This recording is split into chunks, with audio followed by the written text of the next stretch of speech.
Cierra los ojos e imagina el fin del mundo hace exactamente 66 millones de años. El firmamento se oscurece por completo. Un invierno nuclear de proporciones dantescas envuelve el planeta azul y los amos indiscutibles de la Tierra durante eras, los formidables dinosaurios no avianos, caen asfixiados y hambrientos en un yermo de cenizas perpetuas. Esto ya lo habíamos comentado en capítulos anteriores del Píxel. Así que parece el punto final y definitivo del libro de la vida. Un cataclismo ciego del que ninguna maravilla biológica podría llegar a surgir. Y sin embargo, en medio de esa desolación absoluta, entre las ruinas humeantes del período Cretácico, unos pequeños dinosaurios terópodos, emplumados, ágiles y extremadamente frágiles, encuentran una insospechada salida. No sobrevivieron a las aniquilaciones por ser los más pesados, ni por poseer las escamas más gruesas o las garras más temibles del entorno. Sobrevivieron porque habían forjado a través de millones de años de incesante prueba y error genético la herramienta de supervivencia más versátil, eficiente y asombrosa jamás concebida por la ingeniería evolutiva. Así que sí, hoy, en el Píxel del Bosque, vamos a hablar del cincel de la naturaleza, la épica evolución del pico de las aves. De la placa base al nido en la rama, buscamos la huella, la luz y el motor. Iñaki nos cuenta, la ciencia nos llama, uniendo el silicio con todo el color. Es el Píxel del Bosque, el beat natural, donde el cable se enreda en el matorral. Ceros y unos en el manantial, tecnología y vida en un mismo canal. Siempre me ha producido un vértigo reverencial observar de cerca a las aves. Cuando sostengo mi equipo de fotografía o cuando las veo de cerca o simplemente cuando las tengo que capturar en la fundación, no veo simplemente a un animal volador cruzando el encuadre de la lente. Veo un linaje directo e ininterrumpido de supervivientes de un apocalipsis cósmico. La historia de cómo estos animales llegaron a deshacerse de sus pesadas fauces para forjar ese rostro endurecido es, indiscutiblemente, una de las epopeyas narrativas más bellas, brutales y fascinantes de toda la biología evolutiva. Hace más de 150 millones de años, las aves más primitivas, como el mítico Archaeopteryx de las calizas de Solnhofen, aún surcaban los cielos prehistóricos luciendo gruesas mandíbulas repletas de dientes afilados y aserrados. Era una herencia innegable, un ancla pesada que los ataba a sus letales ancestros, los reptiles. Pero la evolución es una maestra implacable de la eficiencia energética y los dientes, cuando tu objetivo es dominar los cielos y burlar la gravedad, son un lastre arquitectónico muy grande. Para mantener una dentadura funcional, la anatomía exige una mandíbula ósea extremadamente robusta para soportar las raíces, densos músculos maxilares para articular la mordida y, lo que es aún más crítico a nivel reproductivo, requieren muchísimo tiempo de desarrollo embrionario. Los dientes tardan semanas en formarse dentro del huevo antes de que se produzca la eclosión. En el despiadado teatro de la supervivencia prehistórica, cada gramo que se pueda ahorrar es vital, y cada día extra que un embrión pasa inmovilizado en el nido es una invitación abierta para que los depredadores terrestres lo devoren. A lo largo de milenios incalculables, la implacable selección natural comenzó a esculpir algo radicalmente diferente. Las pesadas mandíbulas reptilianas se alargaron hacia adelante, los gruesos huesos del cráneo se fusionaron y se aligeraron llenándose de diminutos sacos de aire, y los dientes fueron sustituidos de manera progresiva y también bastante brillante por una funda ligera y excepcionalmente dura de queratina. Es exactamente la misma proteína de la que están compuestas nuestras uñas o el pelo, pero configurada a nivel molecular con una resistencia casi balística.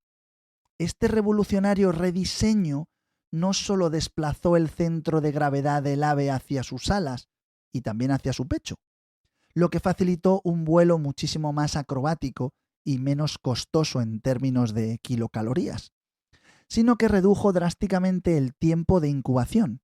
Al no tener que desarrollar una compleja dentadura de calcio, las crías nacían semanas antes. Así, cuando el infame asteroide de 10 kilómetros de diámetro impactó en la península del Yucatán y desató el infierno global, tapando la luz del sol y colapsando las cadenas tróficas, las aves primitivas, que aún conservaban dientes, perecieron inexorablemente de hambre y de frío junto a los grandes tiranosaurios y los triceratops. Solo sobrevivieron las aves de pico sin dientes, nuestros ancestros directos. Armados únicamente con su recién estrenada herramienta de queratina, eran capaces de buscar semillas enterradas en las cenizas y de crecer mucho más rápido. Se asomaron a un mundo repentinamente vacío y lo reclamaron.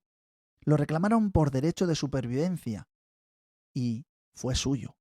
Ese mundo posapocalíptico era un inmenso lienzo en blanco a nivel ecológico. Los nichos arbóreos, acuáticos y terrestres que antes ocupaban miles de especies de reptiles voladores estaban completamente libres de competencia. Y es precisamente aquí donde la magia de la evolución por selección natural comenzó a esculpir su obra maestra de radiación adaptativa.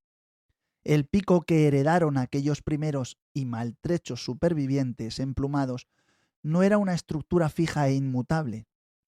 Resultó ser como una navaja suiza biológica infinitamente maleable. Podía estirarse, curvarse, ensancharse, afilarse o aplanarse, generación tras generación, moldeando de forma ciega pero exacta para las incesantes precisiones de alimento disponibles en el medio cambiante al que se enfrentaban. A menudo, revisando fotografías en mi ordenador, reflexiono sobre ese momento histórico trascendental en el que el joven Darwin, a bordo de su Beagle, catalogaba los pequeños pájaros que había recolectado en el aislado archipiélago de las Galápagos. Darwin observó con una clarividencia deslumbrante que aunque todas aquellas aves descendían de un único y extraviado ancestro que había llegado volando desde el continente sudamericano, en cada isla el pico había mutado de forma radicalmente distinta. En las islas volcánicas más áridas, donde la única fuente de sustento eran semillas grandes y extremadamente duras que caían sobre la roca, los pinzones que nacían por puro azar genético lo hacían con picos apenas un par de milímetros más gruesos en la base, que actuaban como auténticos cascanueces industriales. Lograban romper la cáscara, alimentarse, sobrevivir a las devastadoras sequías y transmitir esa característica ganadora a su descendencia. En las islas vecinas, donde escaseaban las semillas, pero abundaban los insectos que estaban ocultos en las grietas de la corteza, los ganadores absolutos de ese juego de la vida eran aquellos con picos finos y también un poco alargados y agudos, que lo utilizaban operando como pinzas de relojero de extrema precisión. Fue la chispa incandescente de la revelación científica que cambiaría nuestra comprensión sobre el mundo que conocíamos. La forma biológica siempre, invariablemente, persigue a la función ecológica. Y fue a partir de ese principio básico y brutal de supervivencia, la inmensa diversidad de diseños en los picos de las aves a lo largo y ancho del planeta, la verdad es que desafía cualquier obra de ingeniería humana. Piensa por un instante en la abrumadora majestuosidad de un gran guacamayo, por ejemplo, en las selvas tropicales. Su pico extraordinariamente grueso, masivo y fuertemente curvado hacia abajo. Está dotado de una musculatura craneal con una fuerza de compresión colosal. Es capaz de destrozar la cáscara blindada de una nuez con una facilidad pasmosa. Es una tenaza mecánica sin parangón. Sí, pero también funciona literalmente como un tercer miembro prensil, un gancho que le sirve para escalar entre las ramas, para trepar y para balancearse, como si fuese una liana. Y además ahorrando una energía vital que de otro modo gastaría volando.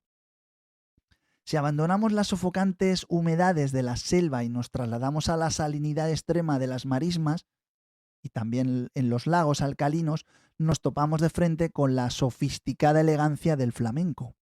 Su pico es sencillamente una proeza sin igual de la ingeniería de fluidos. Al alimentarse, coloca su cabeza completamente boca abajo, y ese pico curvado curvado con un ángulo específico que a simple vista parece un error de diseño o una fractura, funciona como una bomba de succión y también de filtración masiva de alto rendimiento. Está recubierto en todos sus bordes internos por miles de diminutas láminas córneas que operan como una barba de una gigantesca ballena. Lo que hacen es retener a los crustáceos microscópicos y las algas tóxicas de las que se alimentan, mientras su lengua, que es extraordinariamente carnosa y áspera, actúa como un pistón implacable para expulsar a presión el fango y el agua salada que está sobrando. Es como una red de arrastre miniaturizada, que trabajan incansablemente en un entorno donde yo creo que casi ningún otro animal podría encontrar sustento. Pero, ¿qué podemos decir, por ejemplo, del deslumbrante colibrí? Esa chispa de luz iridiscente que apenas pesa unos escasos gramos en la palma de una mano. La evolución anatómica de su pico ha sido una de las danzas milenarias, un vals ininterrumpido de coevolución extrema junto con las flores, que son tubulares. Durante millones de años, las corolas de las flores se hacían progresivamente más largas y más profundas para asegurarse de que solo un polinizador muy exclusivo pudiera llegar a su recompensa. Y así evitan el robo del néctar por parte de insectos que son ineficientes. En respuesta paralela, el pico del colibrí se afinó y se estiró hasta convertirse en un estilete capilar, una jeringa inversa que penetra hasta en lo más recóndito de la flor. Especies asombrosas como el colibrí de pico espada lucen picos de queratina que superan holgadamente la longitud de la suma de su cabeza, su cuerpo y su cola, y roza los 11 centímetros.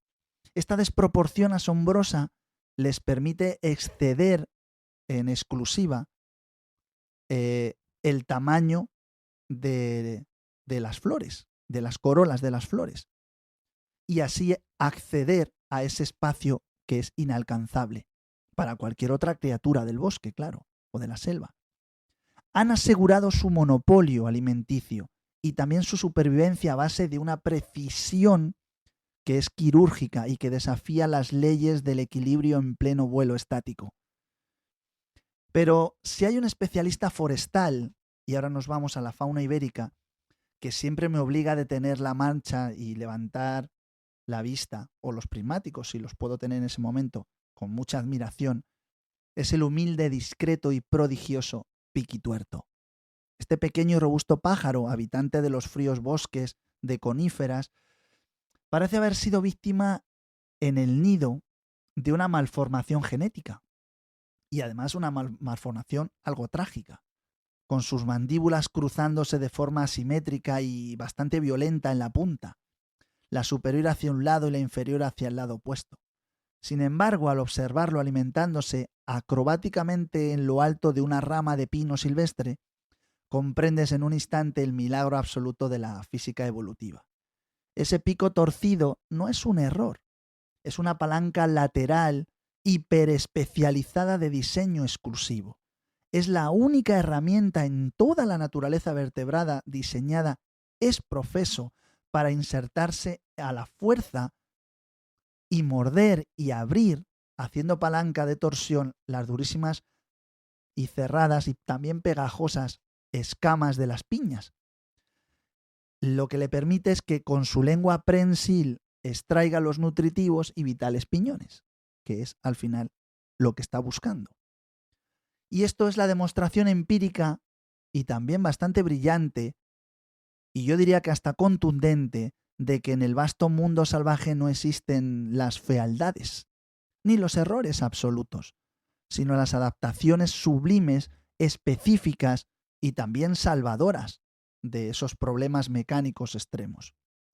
Cada uno de estos miles de diseños, desde la inmensa red expansible de la bolsa gular de un pelícano que captura cardúmenes enteros, hasta el pico cónico letal e hidrodinámico también, ¿no?, de un martín pescador, tan perfecto al romper la tensión superficial del agua que inspiró la aerodinámica frontal de los modernos trenes bala japoneses, ya hablamos de esto, o la rotunda cizalla, ¿no?, que desgarra del buitre leonado, que se encarga de reciclar la biomasa muerta y de detener epidemias, pues son el resultado de una visión o de una inversión colosal de tiempo geológico.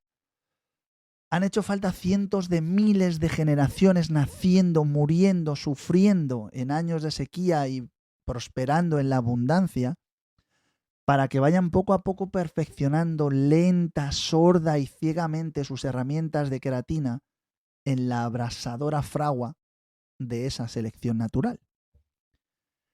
Y es precisamente esta misma y extrema especialización aerodinámica y anatómica, la que a diario me inunda el pensamiento de inquietud y me impulsa a no rendirme jamás en la trinchera activa de la conservación de especies, porque el grandioso y silenciado drama de la evolución biológica en su ritmo inexorable está un poco pausado hoy en día.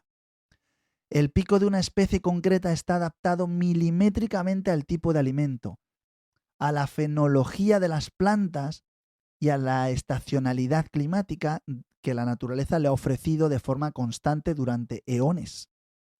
Pero hoy inmersos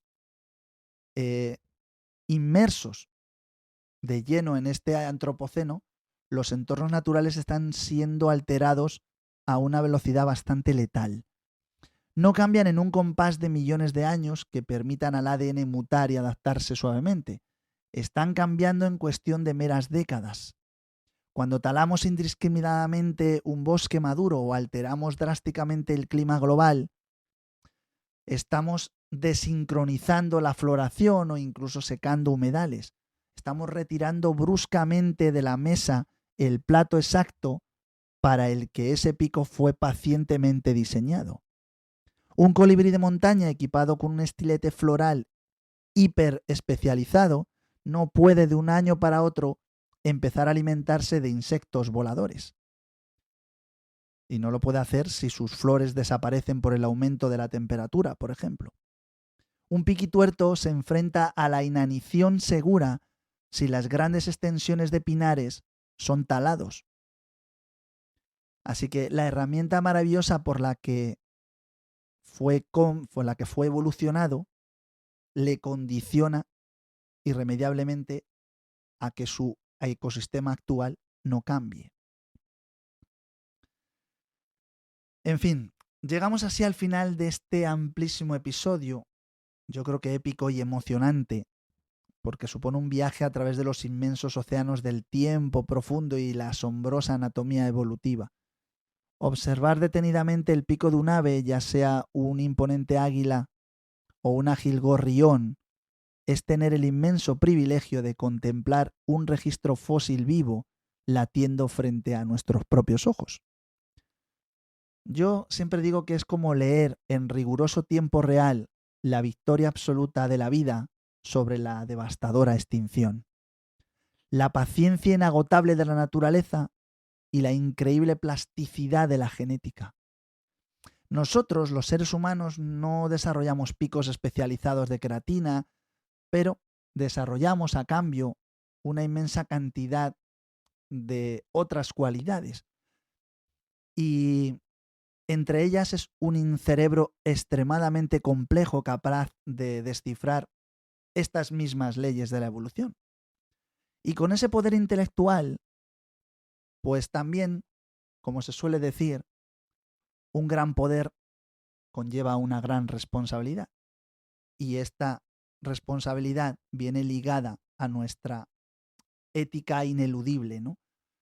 Somos la única especie con la capacidad moral consciente, claro, de proteger activamente a todas las demás. Así que bueno, como siempre os digo, ruego encarecidamente que la próxima vez que salgáis al campo, que os detengáis a observar esos rostros alados, pensad en la ininterrumpida cadena de eventos geológicos catastróficos y también maravillosos que han provocado esas mutaciones que tuvieron que suceder de forma exacta para que esa frágil criatura salte hoy llena de vigor frente a nosotros. En fin, cuidaos mucho, observar mucho la naturaleza, y si los vientos no son favorables, pues estaremos aquí de nuevo. Si los vientos nos son favorables, claro, estaremos aquí de nuevo para seguir hablando de otros temas en este podcast, en el Píxel del Bosque, ¿no? Así que nos escuchamos en el próximo Píxel. El bosque te observa, el píxel se apaga, pero la aventura no tiene final. Guarda la copia, que nada se deshaga. Nos vemos muy pronto en el mundo real.